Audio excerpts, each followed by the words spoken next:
నమస్తే, welcome to HM TV. నేను Anil. బులెటిన్లోని update చూద్దాం. తెలంగాణ రైతులు మార్పుకు శ్రీకారం చుట్టాలన్నారు సీఎం రేవంత్. సిద్దిపేట జిల్లా నర్మెటలో పర్యటించిన ఆయన పంట మార్పిడికి రైతులు పూనుకోవాలని సూచించారు. వరి ఒక్కటే రైతు అభివృద్ధికి పరిష్కారం అవ్వదని, దిగుమతులు తగ్గేలా పంట మార్పిడికి చర్యలు తీసుకోవాలన్నారు. కూరగాయలు, పాలు, చిరుధాన్యాలు, పామాయిల్ పండించాలని కోరారు. ఇక ప్రభుత్వం కూడా పంట మార్పిడికి ప్రోత్సాహం ఇస్తుందని భరోసా ఇచ్చారు.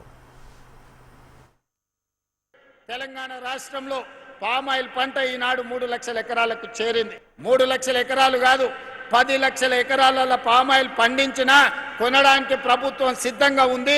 మీకు లాభసాటి వ్యవసాయంగా మారుతుంది. రైతును పంట మార్పిడిలోకి రావాల్సిందిగా నేను విజ్ఞప్తి చేస్తున్నా.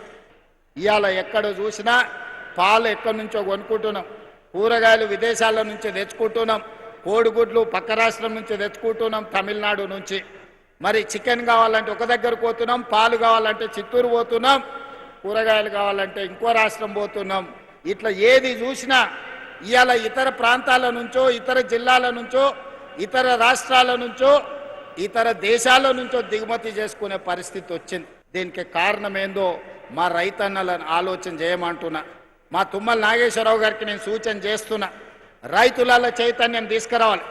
రైతులు పండించే వడ్లు ఒక్కటే మన సమస్యకు పరిష్కారం కాదు. ఇవాళ పంట మార్పిడికి మనం పూనుకోవాలి. ప్రభుత్వం రైతులను ప్రోత్సహించాలి. మిల్లెట్స్ పండించాలి, కూరగాయలు పండించాలి, పండ్లు పండించాలి. ఈరోజు పాలకూర లాంటి ఆకుకూరలన్నిటిని కూడా మనం పండించాలి.